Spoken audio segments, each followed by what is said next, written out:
Hey everybody, it's Aluna Michaels, Esoteric Astrologer, coming at you to talk about the events of December 2021. First thing is we're having a total, is it total? No, it's not, it's not total. A solar eclipse the 3rd and 4th of December. I'm doing this on the 3rd. Now it's in Sagittarius at 12 degrees, if anybody cares about that.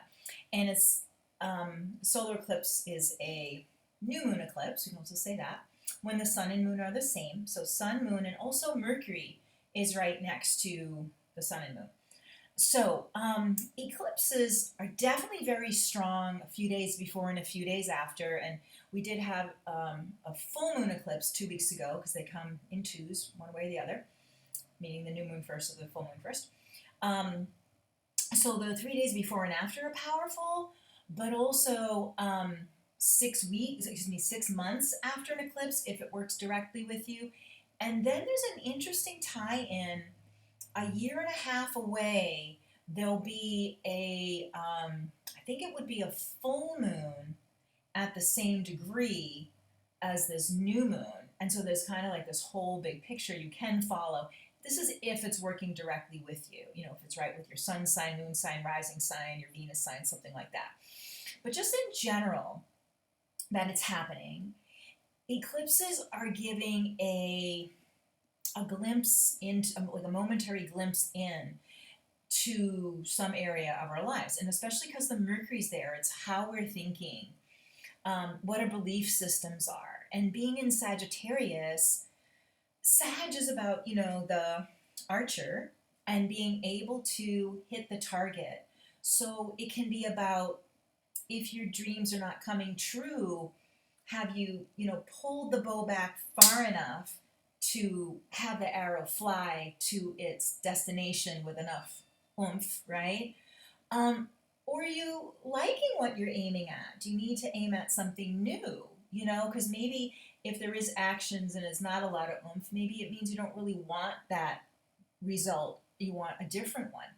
So it's interesting time to meditate and see that and kind of assess what's happening in your life and where you're at and think, could I change direction or, put more energy toward getting what I want and move out beliefs that don't let you go where you want, or aren't letting you move with as much power to get the arrow to the target kind of thing, Mercury isn't only your thinking and stuff, it can also be friends. So seeing that the friendships you have are truly supportive of you, that, again, this idea of Sagittarius, that they're like Sag is about that wide perspective. Do these friends have that same, prosperity consciousness or law of attraction or quantum reality kind of consciousness, or are they kind of random or not really consistently supportive or something? So you can also just kind of release people that aren't. And because it's also a new moon, bring in those people that are, or seek out closer connections with people that are, and dare to do that. So that's cool. The other thing, I'm just going to continue on with Mercury and then go into the Venus retrograde stuff we're going to have. But at the end of the month, let's say right at the solstice, around, this will actually be the 21st, so solstice is usually 21st, 22nd, Mercury is going to make a great angle with Uranus, and this happens, fairly frequently, a few times a year.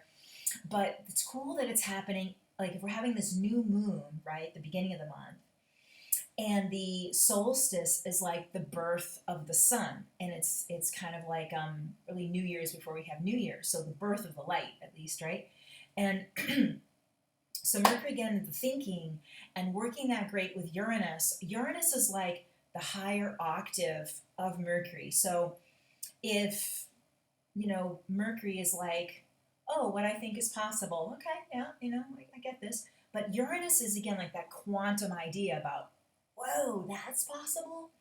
So when you combine Uranus with Mercury in a positive way, it's like you get like more enthusiastic. You get bigger set of choices, like magical things can happen, and there's really that feeling about I can set my mind to it and it can happen. I can dream bigger, and it's a very uplifting time you could take into the new year, Now, on the flip side of that, so that's going to be, let's say, the 21st of December. The 28th, then Mercury moves into a square with Pluto. And that can be, like in Unity, they talk about the second force, which is, the Uranus-Mercury is like, I can do it. And then Mercury-Pluto is like, maybe I can't do it, Or sharing it with people who are like, really? That's a big idea, or I don't know, it's never happened to you before, or good luck to you, or whatever. Or your own inner voice is doing that. And it's like, okay, there's tends to be that idea that you expand beyond your limit, Mercury, Uranus, and then it's like you sort of fall back a little bit with the self-doubts. So it could be interesting again to see, why do I have that doubt? And let me just say, yeah, I can do that, and this is how. Or even if I've never done it before, this is the time, or something. Or if it's friends, you could be like, oh, these people aren't really on my same page, and maybe I need better friends, or friends with a bigger consciousness or awareness for me, or awareness for themselves. But mostly it tends to be about your inner voice. So just kind of going, oh, okay, I'm pooping on my own dream, and that it's normal to kind of, when you go out of the comfort zone, to kind of go back into the comfort zone and then make these reasons why you're in the comfort zone. And it's like, I don't like that. I want to be over here in this Mercury-Uranus. I want to be behind this sort of, it'll never work kind of Eeyore Mercury-Pluto thing. And again, it's because it's the square. It's like the block. And the block is almost there to prove yourself. I think about, not that I think about, we just film it all the time, but I'm thinking about Who Wants to Be a Millionaire. And they'll say in the beginning of those questions, we like say, what color is the sky? And the answers will be like plaid, polka dot, blue, and, something else ridiculous. And you go blue. And then Regis Philbin says, are you sure? Is that your final answer? And you're like, maybe it is plaid, So that's kind of Mercury-Pluto. You say, just because you're looking that way, Regis Philbin, yes, the sky's blue. I know it's blue. So that can be part of that test of the Mercury, Uranus, and then Pluto, and then it's like, of course it's blue. Here we go. Now we're to the next question, So just knowing you can say, yeah, that's my final answer to your own limits or whatever, that would pop up. Doesn't mean you're doing the wrong thing or you can't accomplish it. Okay, now on to the Venus retrograde. So Venus turns retrograde on December, I probably wrote it down here. No, I didn't. It turns retrograde on, let's say, the 19th of December. It's going to retrograde in Capricorn, and it will go direct at the end of January. We've sort of been in this window time, the pre-Venus retrograde, the point at which it's going to go backwards over. And that started, for those of you who like this sort of stuff, November 18th. So we kind of go into this getting ready for Venus retrograde. So Venus is what we love, and it's about the arts. It's about just passions and leisure time and what you just most desire in your life, whatever that is, and feeling that when you love it, you can have it. And talk about law of attraction I mentioned with the Mercury stuff. So Venus is about that. The Capricorn, being in Capricorn, is about your highest desires. So it can be about having the greatest quality life, greatest quality relationships, your own self-love, knowing you can attain that high mark. So we're talking about Mercury and the eclipse and stuff, and Mercury being in Sagittarius, all these aspects I'm talking about. It's that shooting the arrow at something, whereas Capricorn is like getting to the top of the mountain, accomplishing the goals. They're kind of similar in the goal thing. But Venus is about, what I love. And the retrograde can be about what I forgot about what I love. And the kind of friends and lovers and financial way of living that I really do want. I really could accomplish those things. And so there's also a thing when Venus retrogrades, it does it in an 8-pointed star. So it means 8 years ago, Venus retrograded in Capricorn. And so it's interesting to think about, what is that, 2013, right?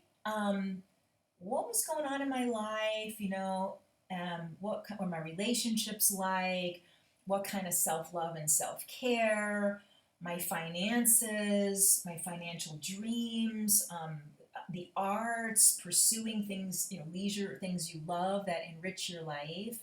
I always think with Venus, I have a friend, Teresa, hey Teresa, that she had a bumper sticker that said, Earth without art is dumb.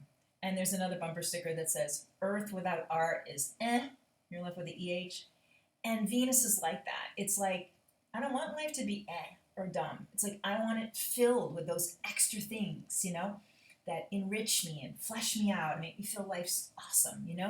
So Venus in Capricorn says, I deserve to have these things. I deserve to have playtime. I deserve to have recreational things I do. I deserve to have beautiful thoughts about myself, positive relationships that attain this mark that I want, that isn't impossible.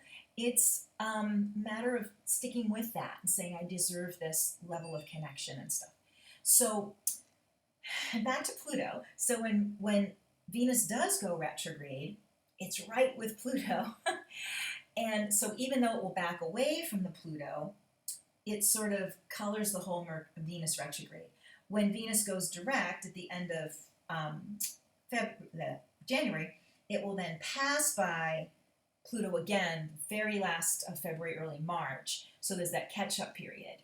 And it's again, maybe that Regis Philbin thing about, you say, I want to be happy and fulfilled in life. I can be happy and fulfilled in life. And Regis Philbin says, is that your final answer? You really think you can?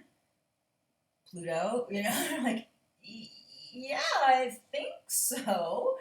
So there's a sense of asserting, yes, I deserve it. Yes, I want it. Yes, I'm willing to, like, really love myself. Really make that a discipline, which is Capricorn. And Pluto is also your potential energy. You have the potential to fully, deeply love yourself. You have the potential to tap into the spiritual, prosperous, financially prosperous connection. You have the possibility to attain this deeper kind of love relationship, whatever. This love of God and feeling lack of shame. Pluto can be shame or the lack of shame and breaking through it. And why do I have shame? And that can enhance your sexuality too in that regard too.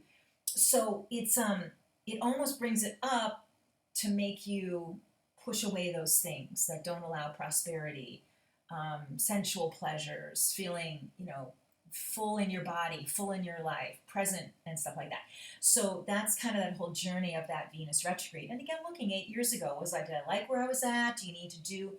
Oh, I was doing this wonderful meditation, self-love meditation. Oh, I could do that again. Or I was reading certain, I love the book Dynamic Laws of Prosperity by Catherine Ponder. There's also a little tiny book called It Works, and it's by R.H.J. Or any of these quantum reality books, Dr. Joe Dispenza, Lynn McTaggart, The Field. There's a whole bunch of things. Bruce Lipton, Biology of Belief, these kind of things about quantum physics, these stuff, But there's this, like, I used to really subscribe to that. Now let me go back and do that, Or I was in a relationship like this, and God, I don't ever want to do that again at 8 years ago, and I'm realigning myself to not do those things and just get back in this rhythm, a reliable rhythm, which is Capricorn, to then sustain what I want.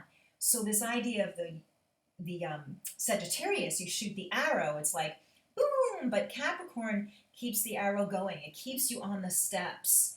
Because sometimes Sagittarius is like distractible or something. So the idea of the Venus retrograding in Capricorn, and especially when it's rooted in Pluto, of like, I deserve this. This is my potential energy, So that's all that. Okay. So, all right. So if you'd like to have, and I forgot to say at the beginning here, thank you guys from Know Thyself Podcast. Mwah. Bringing me the most awesome clients ever.